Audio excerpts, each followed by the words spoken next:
支气管炎是儿童常见的呼吸道疾病，患病率高，一年四季都有可能发病，而寒冷干燥的冬季更是疾病高发的季节。孩子咳嗽老是不好的问题，让很多人，特别是年轻爸爸妈妈们很头疼。如何才能让孩子咳嗽尽快好起来？中道妙方小儿推拿老师温馨提示，儿童患支气管炎时，常有不同程度的发热、咳嗽、食欲减退或呕吐、腹泻等。1岁以内的婴幼儿还可能伴有喘息、憋闷，严重时甚至会发生性功能衰竭，危及生命。一般来说，大部分患儿病情较轻，以在家用药护理为主。这种情况下，家长对患儿的护理便显得尤为重要。具体应做好以下几个方面： 1. 保暖最重要。温度变化，尤其是寒冷的刺激，会降低支气管黏膜局部的抵抗力，加重病情，因此家长要根据温度变化及时给患儿增添衣物，不得已带着患儿外出时一定要注意防风防寒，患儿睡眠时也要注意保暖。2. 多喝水很关键。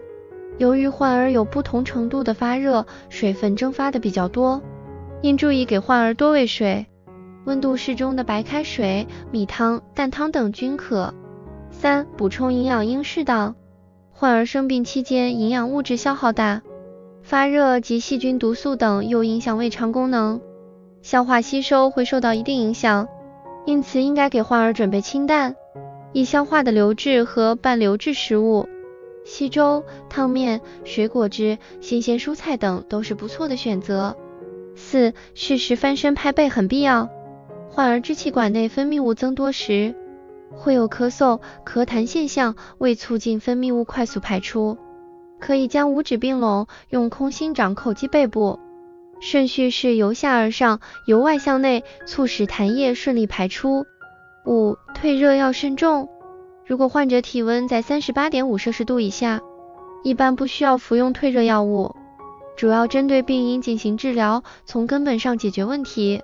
有条件的家庭可以适当采取温水擦洗等物理降温方法，如果体温过高，则需要遵医嘱进行口服或注射退热药物进行降温。6. 环境卫生要保持，室内温度要适宜，过于寒冷或者太热都不适合疾病的康复。每天要注意及时通风，保持空气清新，同时最好让患儿住在有阳光照射的卧室。如果家中做饭或者有人抽烟，要及时通风，不要令患儿处于烟雾环境，以免影响患者康复。中道妙方小儿推拿师提示您，患儿病状较为轻微时，可以选择含有中医药的退烧贴也不错，还可以选择甘草桔梗颗粒止咳，还可以选择牡蛎山药颗粒，提高宝宝的免疫能力，调理体质。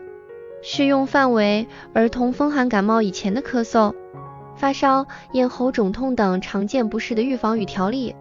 适用范围：常用于儿童免疫力低下引起的体虚、反复疾病、虚汗、盗汗、体质差等常见不适的预防与调理。